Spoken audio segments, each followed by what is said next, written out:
Absolutely. Now, tech billionaire, world's richest man, Elon Musk, met with Italian Prime Minister Giorgia Meloni as part of his Europe tour. Is their meeting about, just chewing the fat, or an attempt to convince Tesla to manufacture some of his cars in Italy? What do you think is being discussed between these two? Oh, you'd love to be a fly on the wall in that meeting, Rita, wouldn't you? But obviously, in all seriousness, Giorgia Meloni is wanting to continue Italy's trajectory and recovery as one of the G7 countries. And manufacturing is a big part of the Italian economy. It's one that has suffered hugely over the last few years with international competition, particularly from cheap imports from Asia.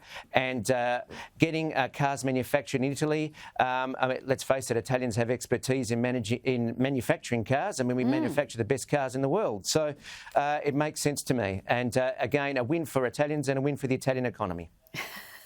Now, they also talked about AI and they talked about birth rates.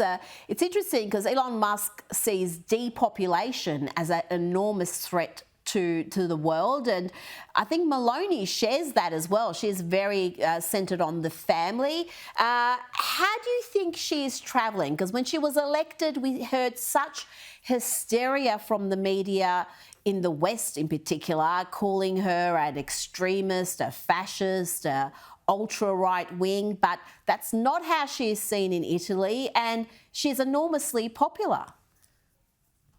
That's absolutely right. Giorgia Meloni, since her government has been elected, has tried to really make some efforts to solve Italy's population crisis. Italy in the EU is the country with the most ageing population of all the EU countries, and that obviously is a big problem.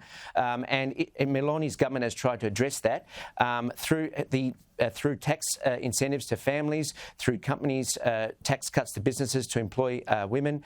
The Minister for the Families is also called the Minister of Fertility as well, so trying to increase birth rates. And aside from all of that, the Italian economy was recently awarded a big tick by ratings agencies, with Italy's credit rating not devalued, and indeed credit rating agencies are looking at moving Italy's credit rating upwards. And as Italy's credit rating moves upwards, so does Giorgia Meloni's approval in the polls.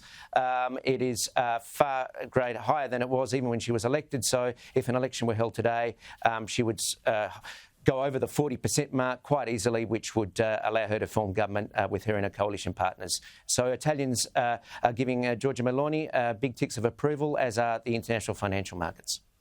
And she has done so much in such a short period of time, as you've explained. And you would think a woman like her, with her background, very humble beginning, would be absolutely celebrated by the media, by feminists. Just her story is remarkable, but all you see is the opposite of what they gave Jacinda Ardern. Instead of the adulation, it's just hate and just unhinged vitriol. But Rocco, I always love you giving us the facts. Thank you so much for joining me tonight.